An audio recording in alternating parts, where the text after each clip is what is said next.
Hello and welcome back to my channel. Today's episode, tuturuan ko naman po kayo gumawa ng something lighter and healthful than a typical dessert. Ito po ay isang vegan at dairy-free, so suitable po siya para sa mga sumusunod sa diet na yan. Gagawa po ako ngayon ng dark chocolate avocado pudding. Ang flavor profile po ng chocolate pudding, hindi po natin sisirain yan. Mas gagawin lang po nating mas healthy. Madali lang po itong gawin at konting ingredients lang din po ang magagamit natin. Ito po ay creamy at kahit na sinabing vegan at dairy-free, magsashine pa rin po dito ang chocolate flavor. So, simulan na po agad natin. Okay, dito po sa ating kasirola, ilagay na natin ang ating water, granulated sugar,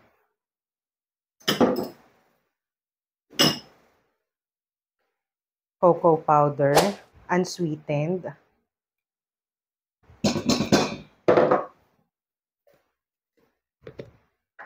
para ma-enhance ang chocolate flavor. Lagyan po natin ng 1 teaspoon coffee powder,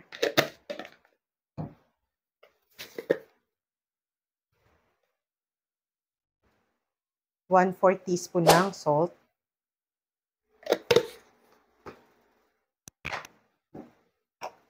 1 teaspoon din ng vanilla. May natitira pa akong vanilla bean paste dito. So, sasairin ko siya para hindi sayang.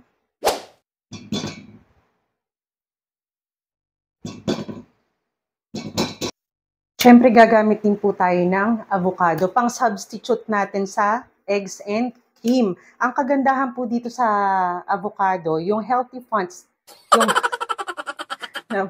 nabubulol, sorry.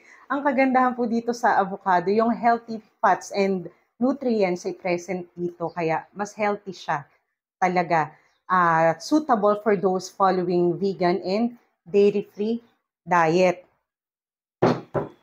Tapos ito po ay magpo-provide ng creamy texture na similar sa eggs and cream.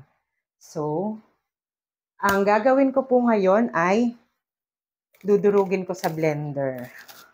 Ipupuree po natin to. Okay, ipupuree lang po natin ang ating avocado. May unique flavor ang avocado, kaya magugustuhan nyo to. Swak na swak to sa panlasa nating mga Pinoy. Puree lang po natin.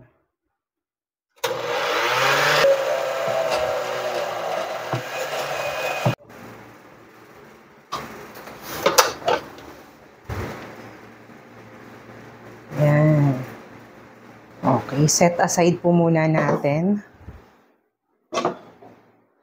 Then ang ating mixture ay isi-simmer po natin to hanggang sa mag-melt ang granulated sugar at ang cocoa powder. Haluin po natin yan occasionally. Mga 2 to 3 minutes okay na po yan. Low to medium heat po. Halu-haluin natin para hindi magbuo-buo ang kokwa.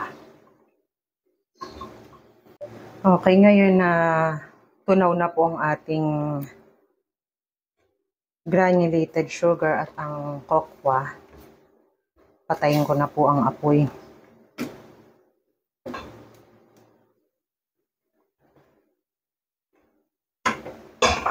Ilalagay ko na po ang ating dark chocolate or bittersweet chocolate.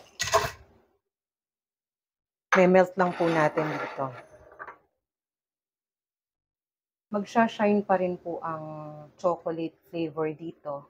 Pero hindi kasing rich ng classic chocolate pudding. Remember, vegan po ito at dairy-free.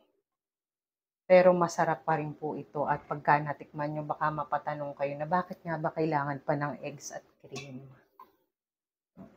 At ang yield po ng ating chocolate pudding ay medyo grainy. Lalo na kung dudurugin nyo lang po ng tinidor o gagamitan nyo ng masher. Kasi present po ang avocado. Pero yan po ang mas maganda. Paminsan-minsan, kumain naman po tayo ng healthy. At ang version po natin ng chocolate pudding, tamang-tama lang po ang tamis niyan. Pwede nyo ring gamitan niya ng Splenda or equal na sugar. Kung gusto nyo yun at ayaw nyo gumamit ng granulated sugar. Okay na. Ngayon, ilalagay na rin po natin ang ating avocado.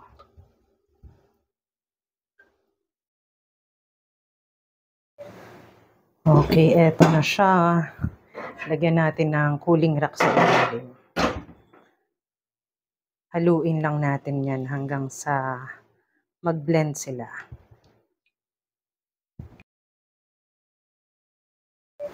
Okay. Then, lalagay lang po natin sa container. O kaya sa bowl kung saan nyo gustong ilagay.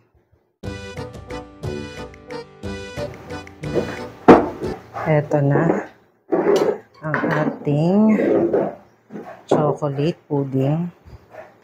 Magagandahin ko lang ng konti ito para presentable naman. Okay.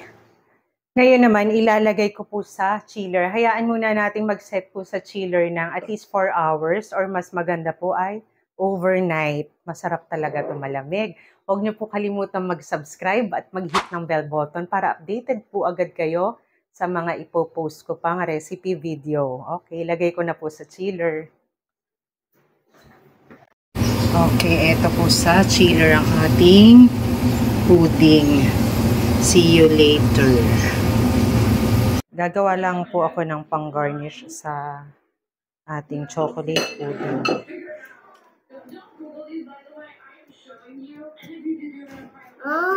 I'm gonna.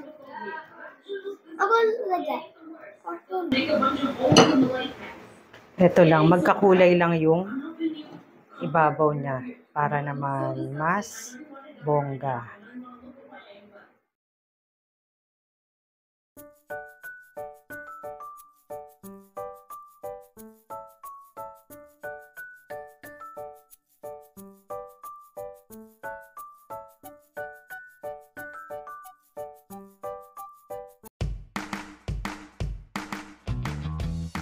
Titikman ko naman ngayon ang sarili ko nung ginawa. Siyempre, huwag nating kalilimutan lagi. Titikman po natin palagi. At bibigyan ko rin kayo ng konting komento pa. May lagnat kasi yung taga-tikim kong anak, kaya ako na lang ang titikim. Ako ang gumawa, ako ang tumikim.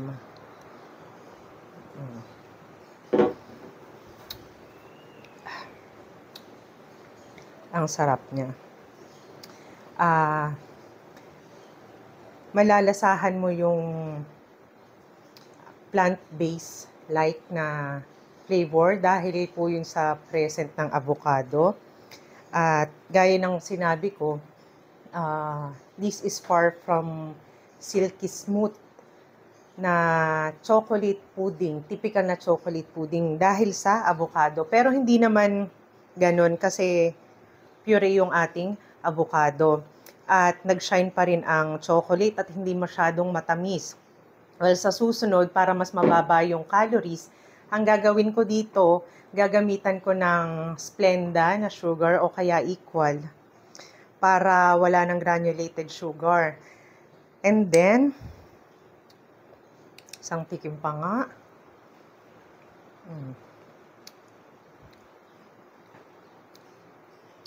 Hindi siya nakakaumay. Lalo na nung nilagyan natin ng garnish na lemon. Ano pang hinihintay nyo? Gumawa na po kayo at huwag nyo kalimutang mag-subscribe at mag-hit ng bell button. Thank you for watching!